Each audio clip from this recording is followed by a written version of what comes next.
Hi, I'm Tim. Welcome to our channel and thanks for logging on. Today we're discussing the Rolex Oyster Perpetual Datejust II reference 116300. You can see and you can purchase this 41mm discontinued Rolex reference on our website. Subscribe to our YouTube channel if you enjoy these videos, and please click on the card in the upper right hand corner of the screen at any time during this broadcast to see our full sales listing for this watch with additional accessories included in the sale, high-resolution images, and naturally complete pricing details for this discontinued Rolex Oyster Perpetual Datejust II. Now on my wrist, 6 1/3 inches, 16 centimeters in circumference. The watch is large, but it's larger than 41mm suggests. You can see the oyster case form has always been more cushioned than round. As a result, the watch takes up a great deal of wrist real estate. 41 from 9 to 3, not inclusive of the crown. The watch is not excessively thick, however, only 12mm thick. Nevertheless, it is approximately 53mm, verging on 53.5 from lug to lug.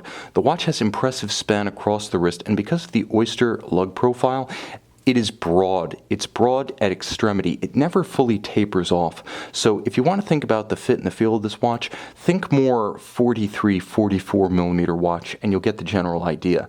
Now on a full solid end link, solid center link, milled clasp oyster bracelet, the watch has immense heft, but the heft of the watch head itself is counterbalanced nicely by the substance of the bracelet and that beautiful clasp. Polished inside and out, it features Rolex's easylink 5mm tool-free adjustment for sizing on the fly for periods of activity, inactivity, hot or cold. And as with all of the modern Rolex milled clasps, closes and opens with a snick and a snap that really satisfies. Now, the Datejust II was introduced at Baselworld 2009 and discontinued after Baselworld 2015. 2016 saw the debut of the Datejust 41, which on paper might seem like the same watch, but in fact they're best described as yin and yang in terms of aesthetic. The Datejust 41 is a little softer, more refined, more elegant, more feminine in the proportions of its indices, the tapers of its lugs, the breadth of its bezel, and I mean the width of the bezel from actual side to side. The Datejust II that I have here is a little bit more masculine. It looks more massive. It has the broader indices, the wider lugs. It has the broader bezel, and that really shows through on this steel example because the mass of the bezel is sometimes just a little bit, I'll say, masked by the fluted treatment in precious metal. In the steel iteration, you see the greatest contrast with the successor Datejust 41, and some just prefer that more forceful look that the Datejust II retains. So the 2009 to 2015 Datejust II is an impressive watch that in many ways fixed one of the cardinal defects, the aesthetic quirks of the original 36mm Datejust. From 1954 on, the Datejust featured a cyclopse eye, and it still does to this day.